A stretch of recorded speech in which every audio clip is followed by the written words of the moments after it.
Recently, the mall was the scene of some very curious school kids. Each year, the Lakewood Center sponsors a wild science exhibit featuring a hands-on, visually captivating look at science and technology for today's kids. Science at this presentation was anything but boring.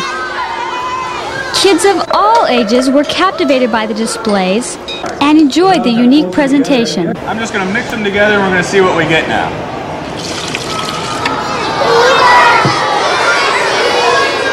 So we mixed those together now. What we got? Something very different. Can you guys see? The exhibit was designed so that kids could understand and enjoy some of the fun aspects of science. The kids had fun with bubbles, learned about gravity's pull and centrifugal force, made music on the rock xylophone and tempo blocks, and more. This may look like a carnival event, but it's actually a scientific experiment that uses the fluid in my ear and the hair on my head to send signals to my brain to tell me if I'm in balance or not.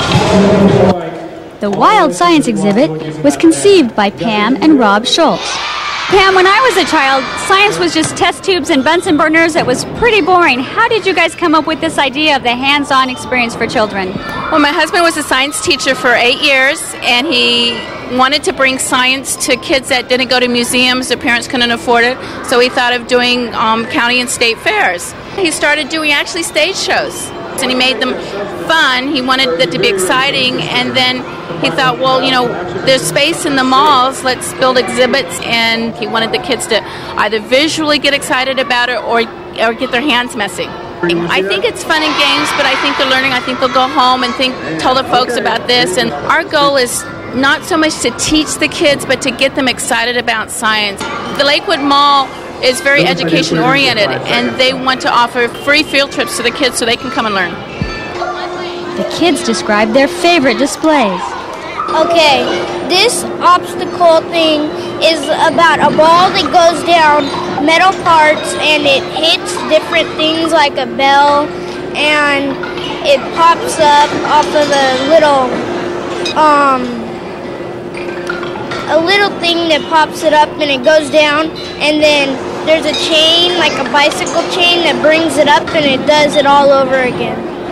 Well, in any case, they did learn and had fun, and now they can take the memories of this fascinating experience back to the classroom for their next science lesson. This is Lisa Clay for City 31.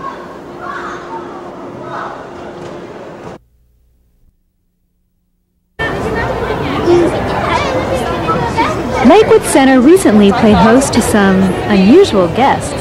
This is an educational exhibit to teach kids about reptiles and what makes an animal a reptile, what specific traits that reptiles have, the habitats they live in, and the adaptations that they have to live in those habitats.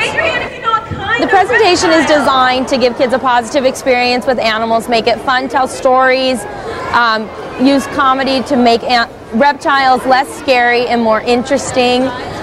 To make them cute, to make them fun, to make the kids care about the animals and want to help us to save animal habitats, because the things that kids today are doing are really going to affect animals' habitats 10 to 20 to 50 years from now. The exhibit allowed the kids to get up close and personal with the reptiles. Well, it's like he's grabbing my fingers. Yeah? Yeah. Oh, don't focus it. Gentle, real gentle.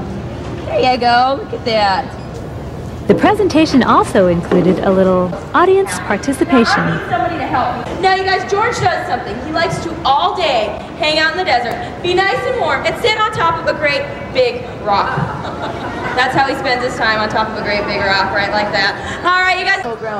Well, it's educational, but we try not to make it feel educational. We try to make it fun.